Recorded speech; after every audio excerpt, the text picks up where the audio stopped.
Ուժեղ սևանցիներ, ողջունում եմ ձեզ։ Մեր հայրենիքի ջրային պաշարներով կենտրոնը, մեր հայրենիքի Կապուտաչյա Սևանի կողքը բնակվելով մարդիկ իրավունք չունեն աղքատ ապրել այստեղ։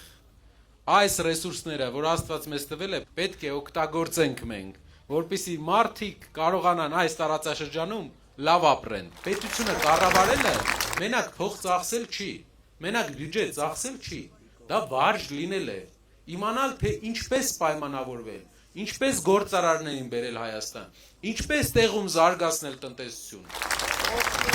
Ասում են ուսուցիչների 4-ից 1-ն է անցնում ատեստավորումը։ Աշխատավարձերը 100,000 դրամ, 110,000 դրամ, ինչպես ապրեն։ Մեր ծրագիրը այլ է։ Բոլոր ուսուցիչներին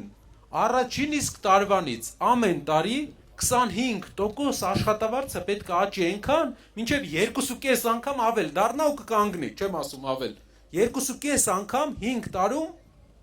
աշխատավարձը ուսուցիչների կաճի եւ բժշկական աշխատողների։ Այս միջոցները մեր բյուջեն ունի։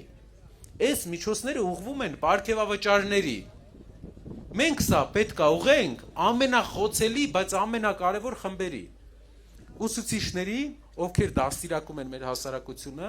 եւ բժշկական աշխատողներին, ովքեր պահպանում են մեր առողջությունը։ Ընտրենք առաջնորդ, մեկից կարա 100 սարքի, 100-ից 1000։ Այս աստվածատուր հնարավորությունները օգտագործողա պետք, վարժ զարգացնողա պետք։ Սամվել Կարապետյանը, համաձայն ենք։